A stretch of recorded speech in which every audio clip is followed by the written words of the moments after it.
उप मुख्यमंत्री मुकेश अग्निहोत्री ने पत्रकार वार्ता में कहा कि मुख्यमंत्री सुखविंदर सिंह सुक्खू के विधानसभा क्षेत्र में करवाई जा रही एशिया राफ्टिंग चैंपियनशिप का मकसद इलाके को जहां टूरिज्म गतिविधियों को विकसित करने का है, वहीं ब्यास नदी पर होने वाले वाटर स्पोर्ट्स के जरिए यहां के स्थानीय लोगों को रोजगार भी जोड़ने का प्रयास किया जाएगा।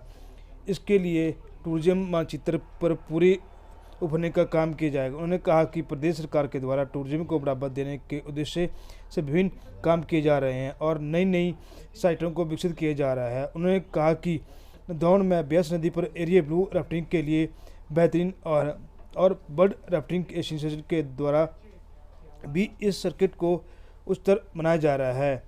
प्रदेश की वित्तीय हालत पर भाजपा द्वारा उठाए गए सवालों पर उन्होंने कहा कि भाजपा सरकार देश के विस्तृत अनुमतियों के रूप में जानी जाती है। उन्होंने कहा कि पूर्व सरकार में प्रदेश के वित्तीय कर्ज के तले डूबे गए हैं और भाजपा ने विधानसभा चुनाव में सरकारी खर्च पर ही डाल दिया था। उन्होंने कहा कि भाजपा द्वारा पेश किए जा रहे आंकड़ों पर सवालिया निशाना लगाते हुए उन्होंने कहा कि भाजपा नेता ने न जाने किस एजेंसी से इस तरह के आंकड़े जुटाए हैं।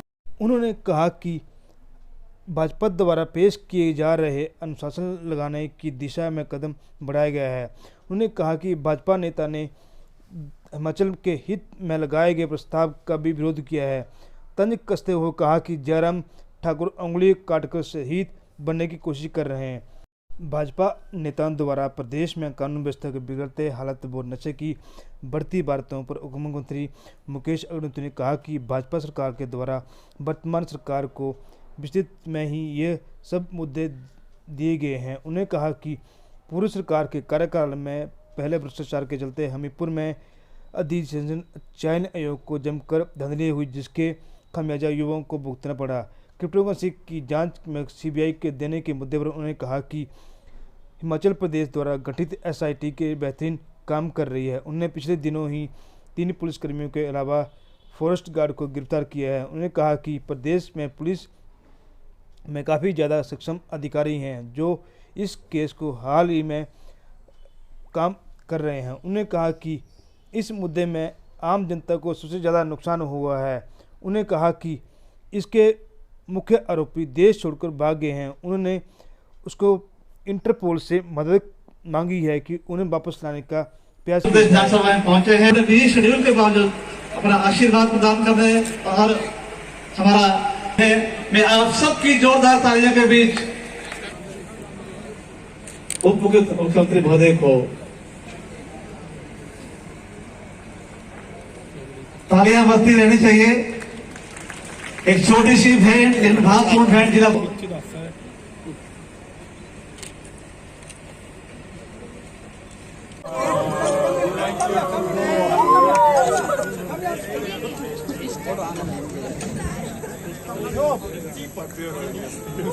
Can we have Kangra Ultimate Survival Team on the stage, please? They win the best local team.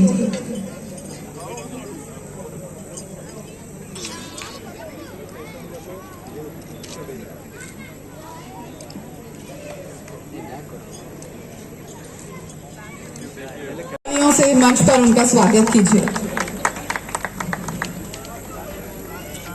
Now I would like to announce the winner of day 2 of our rafting marathon under the mixed category. The third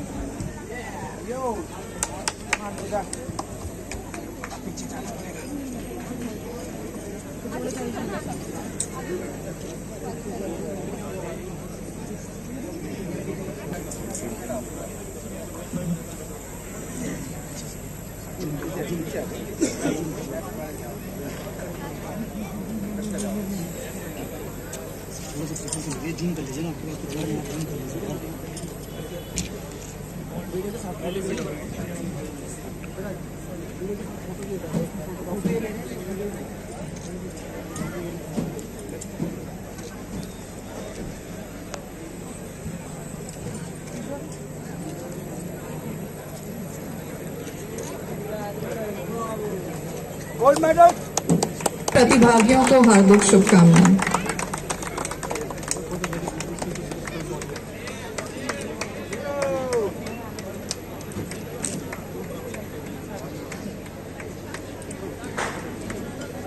photograph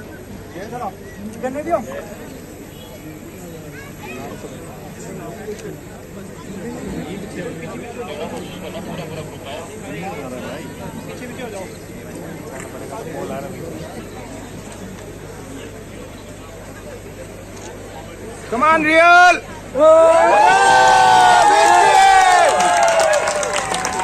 Once more! Come on, Real!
को ये आश्वस्त करना चाहता हूँ कि हमारा सरकार का प्रयास है कि जो भोले भाले लोग हमारे हिमाचल प्रदेश के जो कि इसकी लपेट में आए हैं, हमारा कंसर्न उनसे नहीं है। वो तो क्योंकि योजना चल रही थी उस झांसे में आ गए, लोभ में आ गए या किसी, तो उनको कैसे सुरक्षित करना है और जिन लोगों ने इसमें लूट मचाई है उन लोगों को कैसे कार्रवाई करनी है, तो ये प्रयास हो रहा है।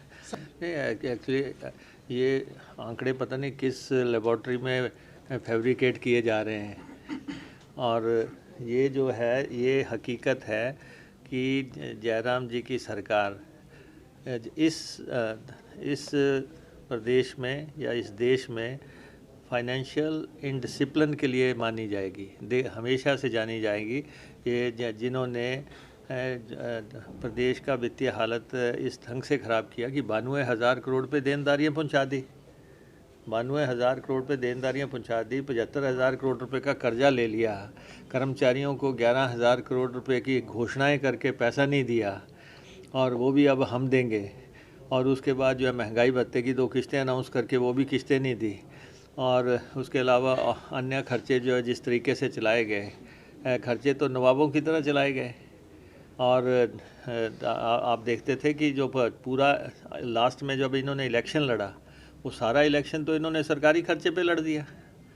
जो आखिरी बजट का जिस ढंग से इन्होंने वो दुरुपयोग किया, और यहाँ पे कार्यक्रम होते थे किसी न किसी नाम पे, उसमें आप देखते पथ परिवहन निगम की बसें दौड़ती थी, 35 करोड़ रुपए तो HRTC की बसों की देनदारियाँ खड़ी हो गई, अभी भी 8.5 करोड़ रुपए उसमें से अभी पैसा नहीं दिया है।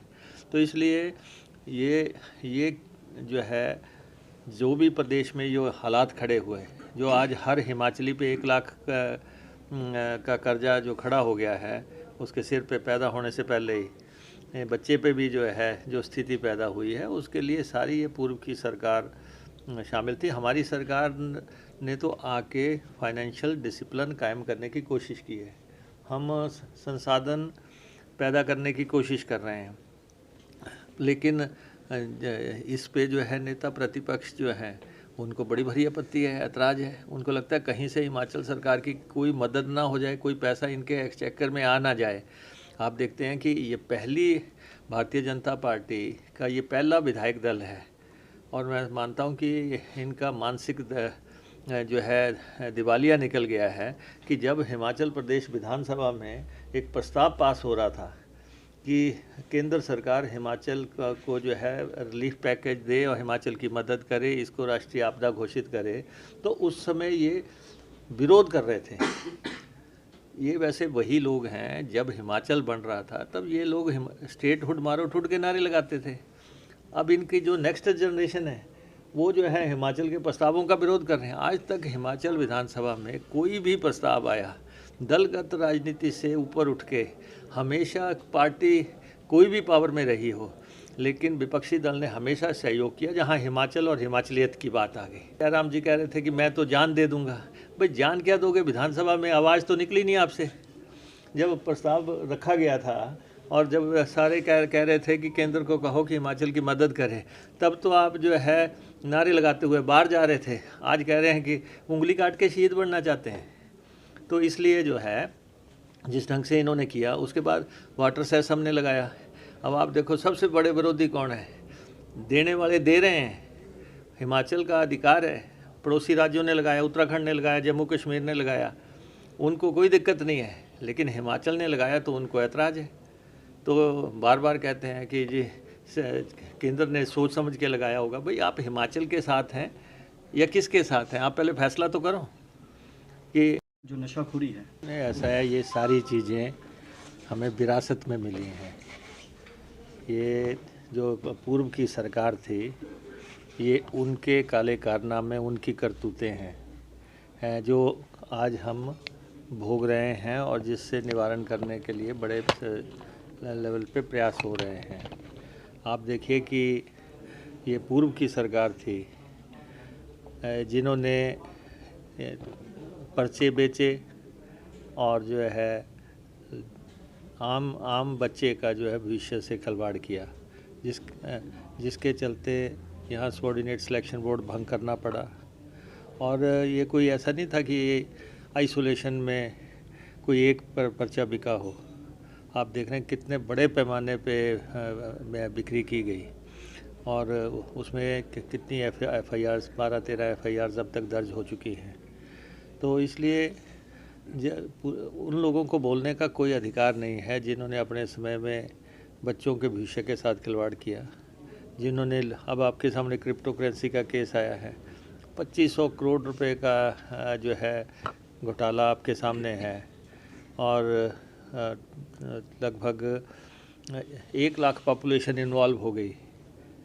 तो क्या इन लोगों को मालूम नहीं था कि क्या चल रहा है? कोई 10 लोग इन्वॉल्व हो जाए, 20 लोग इन्वॉल्व हो जाए तो समझाता है, लेकिन जब 1 लाख आदमी इन्वॉल्व हो गया उसके अंदर, लेकिन हम तो फिर भी एज ए गवर्नमेंट हम कह रहे हैं कि हम लोगों के हितों का ख्याल रखेंगे, आम आदमी को जो है परेशानी ना आए। लेकिन जो इसके किंग पिन है, जो बड़े बड़े लोग जो हैं जिन्होंने इस घोटाले को अंजाम दिया है, उन लोगों को तो बख्शा नहीं जाएगा, उन लोगों को तो सलाखों के पीछे भेजा जाएगा। अभी इसमें 4 तो ऐसे लोग हैं जिन्होंने 200 करोड़ रुपया कमाया है और पुलिस सक्षम है। हमारी पुलिस ने पूरा जो है ये घोटाला जो है इसको अनर्थ कर दिया है। हमारे ऑफिसर्स वेल ट्रेंड हैं। हमारे DIG अभिषेक दुल्लर जो इसकी जांच कर रहे हैं वो CBI से ही आए हैं। CBI में कौन लोग हैं? पुलिस के ही अफसर हैं। कोई बाहर से तो वहाँ उनके पास कोई ऐसा काडर तो है नहीं। तो हमारे अफसर जब काम कर रहे हैं और भी हमारे लोग हैं जो कि डिफरेंट पोजीशंस पे रहे हैं जो इसमें ऐसा काम कर रहे हैं, तो मैं तो मानता हूँ कि पुलिस ने बहुत अच्छा काम किया है। और कल तो आपके सामने पुलिस के 4 लोग गिरफ्तार हुए हैं।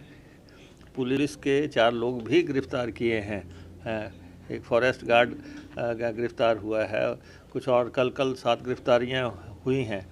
तो इसलिए जो बड़े लोग हैं जिन्होंने मोटा पैसा कमाया, इसमें नुकसान किसको हुआ कि जो ऊपर के लोग थे उनको पैसा मिलता रहा, नीचे के लोगों को नुकसान होता रहा। तो 500 करोड़ रुपए की राशि है जो रिकवरेबल ही नहीं है। तो इसलिए एक व्यक्ति है, मंडी के 3 लोग हैं उसमें, तो इसलिए एक व्यक्ति वहाँ तो भाग के दुबई चला गया है और उसका वैसे वीज़ा की म्याद तो उसकी पूरी हो गई है। आएगा तो इंटरपोल के माध्यम से जो है उसकी मदद लेके उसको भी सलाखों के पीछे भेजा जाएगा। देखिए, राफ्टिंग का जो है एक बड़ा इवेंट जो है इस क्षेत्र में हो रहा है, जिससे कि साहसिक खेलों के लिए और राफ्टिंग के लिए एक नया मार्ग प्रशस्त होगा, एक नया रास्ता जो है यहाँ पे खुल रहा है। और ये नहीं है कि ये एक इवेंट ही प्लान किया जा रहा है। इवेंट के साथ साथ इस इलाके को टूरिज़्म की दृष्टि से विकसित करने के लिए एक व्यापक योजना बनाई गई है कि नदौन को किस ढंग से अंतर्राष्ट्रीय पर्यटन के नक्शे पे लाया जाए। मुख्यमंत्री जी का ये हल्का है, उस हिसाब से इसकी योजनाबद्ध तरीके से यहाँ पे काम किया जाएगा। यहाँ पे राफ्टिंग का इंस्टीट्यूशन बनना है, उस इंस्टीट्यूट के अलावा यहाँ पे वेलनेस सेंटर बनना है और पर्यटन का होटल बनना है। तो बहुत बड़ी राशि जो है उस पर खर्च करके इसको पर्यटन मैप पे लाने का एक बड़ा प्रयास किया जा रहा है। सर विपक्ष कि वाटर सेस हमने लगाया है, ठोक बजा के लगाया है और लगा के रखेंगे। और केंद्र सरकार जितनी मर्जी चिट्ठियाँ लिखे, हमारा पानी का अधिकार हिमाचल का अधिकार है और बिजली का अधिकार केंद्र का अधिकार है। पानी हमारा है, हम उसकी कैसे टैक्सेशन करेंगे हमने उसका फैसला किया है और हम उस पर आगे बढ़ रहे हैं। इसी ढंग से आप देख रहे हैं कि बसेस की टैक्सेशन थी, बहुत संख्या में बसेस जो है दुनिया भर की बसेस हिमाचल आती थी, कोई टैक्स नहीं होता था। अपने 5 साल के टाइम में उस टैक्सेशन को तो लगा नहीं सके। अब जब हिमाचल के खाते में पैसा आना शुरू होगा और लोगों ने भी मान लिया, जो लोग बसें लेके आते थे उन्होंने भी मान लिया जी हाँ हम गलत कर रहे थे, आप हमें टैक्स लगा दो, और लेकिन इतना लगाना। हमने डायलॉग से बात कर रहे हैं, we are living in a democratic setup. हमने कहा ठीक है, बातचीत से मसला हल हो रहा है, उनको इस पर भी आपत्ति हो रही है। तो इसलिए जिन्होंने रोना है उन्होंने रोते रहना है। हमने हिमाचल का विकास करना है, हिमाचल आगे बढ़ेगा, हिमाचल का विकास होगा, कल्याण करेंगे, गरीब की सेवा करेंगे। सर